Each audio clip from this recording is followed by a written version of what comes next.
Now we turn to someone who has been on the ground at Columbia University over the course of the past week. PhD student Jon Ben-Menachem wrote a piece for Zito. Outsiders should take the reports on what's happening with a grain of salt. In the piece, he writes, as a Jewish student at Columbia, it depresses me that I have to correct the record and explain what the real risk to our safety looks like. I still can't quite believe how the events on campus over the past few days have been so cynically and hysterically misrepresented by the media and by our elected representatives. Here to elaborate on how the public is being misled about the mass protests at Columbia is Jonathan himself. Welcome to the program, Jon. Thank you for having me. All right, so in an interesting turn of events, you actually were in a situation where Speaker Mike Johnson responded directly to your article when a part of it was read to him in a recent interview. Tell us a little bit about what happened. Yeah, I'm still a little bit in disbelief about that. I think it's outrageous to allow him on campus while several Jewish students are still banned from campus for their participation in protests. It seems that Columbia is siding with, right-wing extremist members of Congress and apparently even members of the Proud Boys because Gavin McInnes was on campus yesterday. And they're doing this while kicking out, their own students. And the protest movement is a multiracial, diverse, interfaith group of students who are standing up for freedom and justice for Palestinians.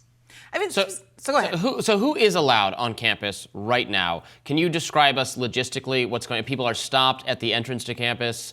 Right, we know Columbia is in Manhattan, Upper Manhattan is part of the city, has gates, et cetera. So who is allowed on campus right now? What is going on?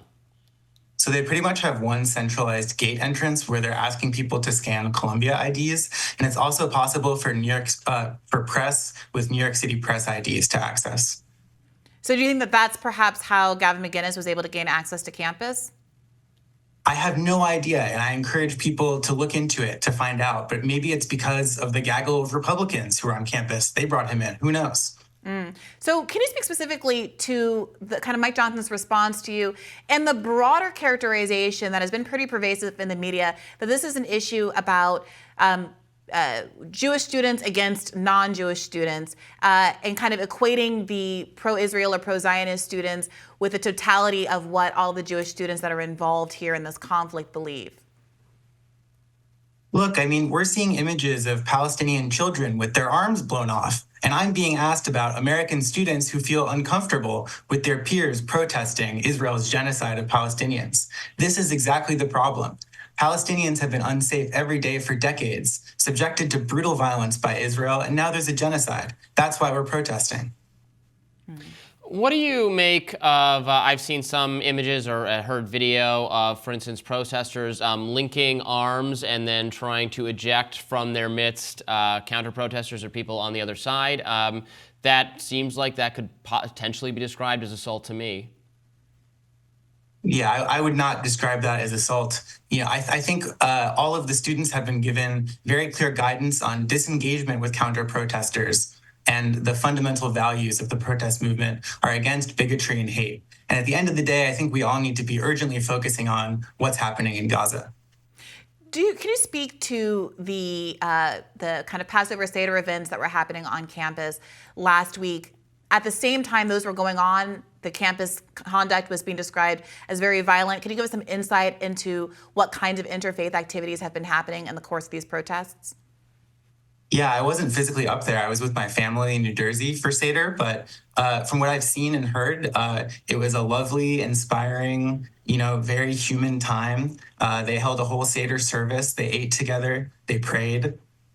It's really hard to square this with the sort of national discourse about, Columbia being this hotbed of anti-Semitism. And what do you make of responses from faculty? It seems like a bit of a mixed bag. Obviously, Shai Davidai has gotten a lot of national media attention far before these protests emerged as someone who was very vocal about his opposition to student protesters and who apparently had his key card deactivated, deny him access eventually, as he's now under investigation for accusations that he's been doxing and harassing students. But can you give us a broader sense of what the public reaction has been among faculty and maybe also weigh in on the choice to cancel in-person classes?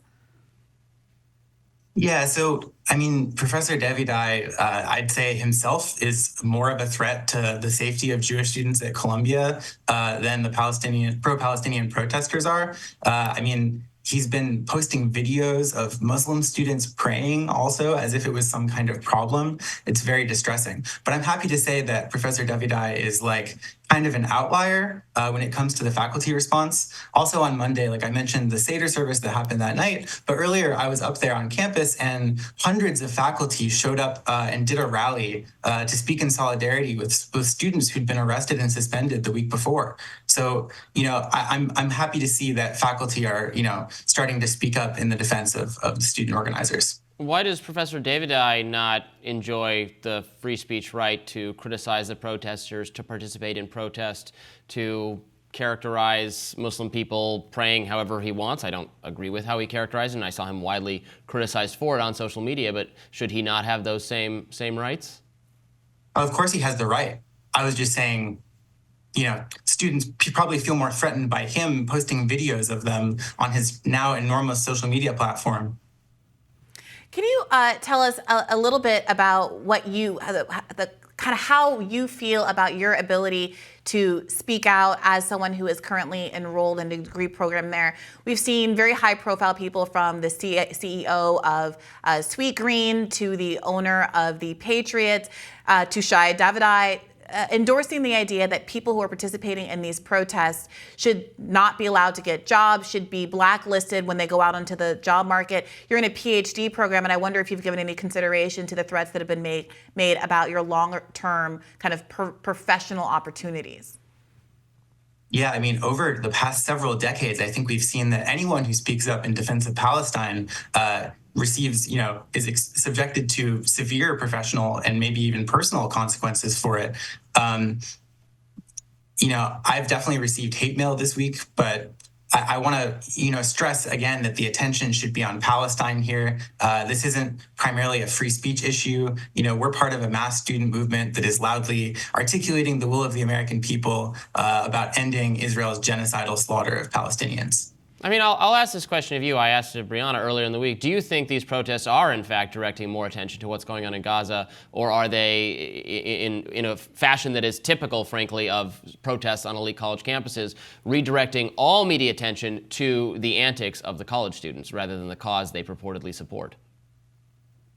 Yeah, I mean, I'll reiterate, the protests are happening because everyone wants to draw attention to what's happening in Gaza. We've been clear about our goals from the start, which, by the way, the encampment's goals are transparency and divestment. I'm a little disappointed that, you're going to try and pile on with people who are trying to silence the message about Palestine and say that it's about us. Like, I'm here speaking to you because I think we should be focusing on Palestine. Just one last question. There have been some accusations that pro-Palestinian Jewish students are getting kind of tokenized as they're being drawn attention to as to demonstrate that there are Jewish people on both sides of this equation. And I wanted you to respond to that. Do you feel like you are being tokenized as a Jewish person who is a part of the pro-Palestine protests?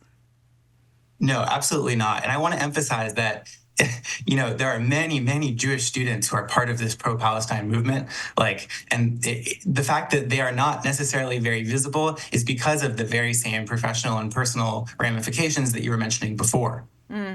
Well, thank you so much for joining us. We really appreciate you giving us the time. Thank you so much.